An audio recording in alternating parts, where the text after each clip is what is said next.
नादी सकरण में मासूम बाड़ी हीर बागड़ी के बेदर्दी से कतल कंदड़ जवाबदार मुबैना पुलिस मुकाबले में मारिजी वो है। वधिक तफ़सील है असां टेलीफोन लाइन ते मौजूद है मेहरान टीवी जो रिपोर्टर रज़ा मोहम्मद सियाल। जी रज़ा मोहम्मद, छा तफ़सील है?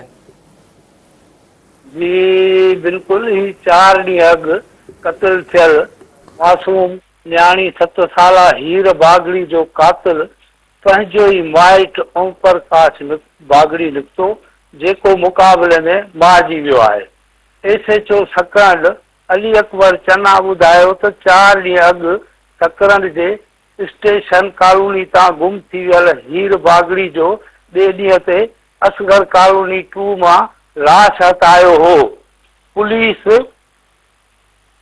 खे इतला मिलियो त कातिल असगर कॉलोनी नंबर 2 में लिखल आहे, जो खेसि गिरफ़्तार करण लाइ उते पुलिस अटालन सां गॾु पहुतासूं त जवाबदार फायरिंग करे ॾिनी, जो पुलिस जे जवाबी फायरिंग में जवाबदार ओम प्रकाश मारिजी वियो।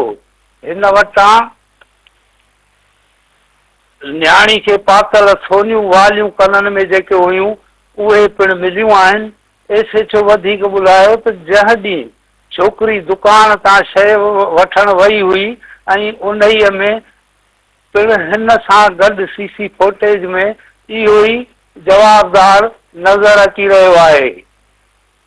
उन वक़्तु सीसी फुटेज में क्लियर आहे, जंहिंजे आधार ते सुञाणप कई वई आहे। लाश तहलका अस्पताल सकरन में पियल आहे, जिते ज़रूरी कार्रवाई थींदी। होॾां एसएसपी ज़िले नवाबशाह शहीद शबीर अहमद सेठार सकरन पुलिस खे शाबाशी ॾिनी आहे।